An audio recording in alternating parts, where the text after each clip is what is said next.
Grammatical part है, उसमें एक मोस्ट इम्पोर्टेंट टॉपिक है आपका काव्य गुण। ठीक है, तो इसके लिए हम लोग आपको पूरा तैयार करवाएंगे, तो आप लोग प्लीज़ वीडियो में लास्ट तक बने रहिएगा। और ये हर क्लास के लिए इम्पोर्टेंट है। ठीक है, चाहे आप क्लास 9th में हो, 10th में हो, 11th या 12th, किसी भी क्लास में आप इम्पोर्टेंट है, तो प्लीज़ वीडियो को देखें। 2 मिनट की वीडियो है और इससे आप लोग सीख जाएंगे कि क्या होता है ये, जिसमें आपको क्या होगा कि 2 या 3 नंबर में पूछा ही जाता है एग्जाम में, तो फिर आप लोगों के लिए वहाँ पर प्रॉब्लम नहीं आएगी। ठीक है, तो सबसे पहले हम लोग यहाँ पे बात करेंगे काव्य गुण के बारे में कि जो काव्य गुण है वो कितने प्रकार के होते हैं, क्या होता है। ठीक है, तो इसको हम लोग यहाँ पे देखने वाले हैं, लेकिन उससे पहले मैं आप लोगों के लिए एक बात बता देती हूँ। जो भी चैनल पर नया है तो प्लीज़ सब्सक्राइब कर लेना, ताकि नेक्स्ट मैं आपको जो भी आपको इंपॉर्टेंट ग्रामेटिकल पार्ट से रिलेटिव या फिर आपकी क्लास से रिलेटिव जो भी वीडियोज दूँ वो आप तक पहुँचे। ठीक है, तो प्लीज़ सब्सक्राइब जरूर कर लेना। तो हम लोग यहाँ पे देखने वाले हैं अब यहाँ पे कि काव्य गुण जो है उसकी डेफिनेशन क्या होगी। तो काव्य गुण कहते किसे हैं, तो हम इसको देखेंगे। काव्य गुण जो है, काव्य के नित्य धर्म काव्य गुण कहलाते हैं। ठीक है, काव्य के नित्य धर्म जो है वो नॉर्मली क्या होते हैं, काव्य गुण कहलाते हैं। और काव्य गुण अगर टाइप्स की बात करें तो ये 3 टाइप्स के होते हैं, यानी कि काव्य गुण 3 प्रकार के होते हैं। कौन कौन से होते हैं उनको देखते हैं। फर्स्ट होता है माधुर्य। ठीक है, क्या माधुर्य गुण।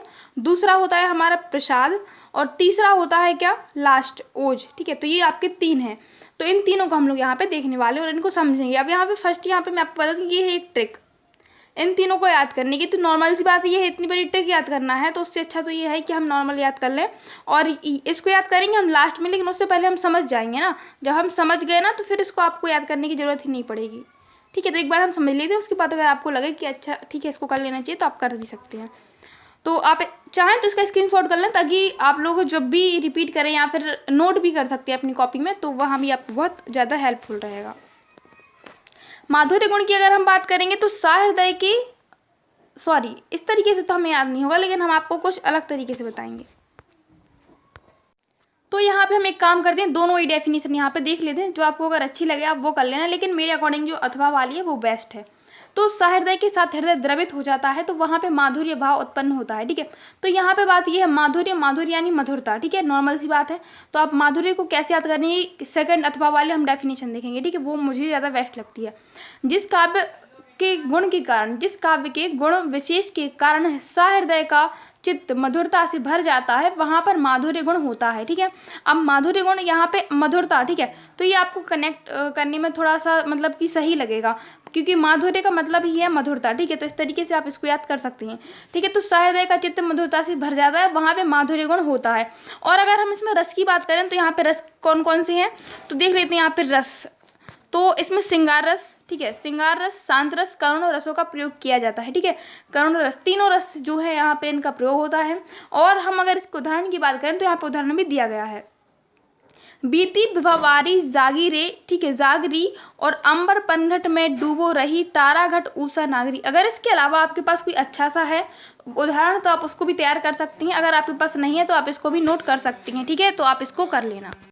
अब यहाँ पे हम नेक्स्ट देखेंगे हमारा प्रसाद गुण। ठीक है, तो प्रसाद गुण में इसमें इसकी डेफिनेशन भी हम सेकंड वाली ही करेंगे, लेकिन आपको हम दोनों ही बताएंगे। सहृदय के साथ हृदय निप्त हो जाए तो वहाँ पे प्रसाद भाव जागृत हो जाता है, या फिर वहाँ पे प्रसाद गुण होता है। और अथवा की अगर हम देखें तो उसमें भी बहुत अच्छी है, सरल है कि काव्य के जिस गुण विशेष के कारण, मतलब कि जैसे हमारी मधुरता की थी, आई मीन टू से माधुर्य। ठीक है, तो वैसे ही यहाँ पे प्रसाद की रहेगी। तो काव्य के जिस गुण विशेष के कारण सहृदय के चित्त में जो अर्थ है, ठीक है, अर्थ का पूरा समा जाए। मतलब कि ये है जैसे कि आप लोग अभी उदाहरण के साथ इसको समझेंगे। ठीक है, तो पूरा हमारे अंदर समा जाता है और रुक जाता है। यहाँ पे आपको और अच्छे से समझाने के लिए लिखा भी गया है। ठीक है, तो उसे वहाँ पे क्या होता है, प्रसाद गुण होता है, या फिर वहाँ उसे हम प्रसाद गुण कहते हैं। सभी रसों में पाया जाता है, नॉर्मल सी बात है। आप कैसे हम उसको समझते हैं।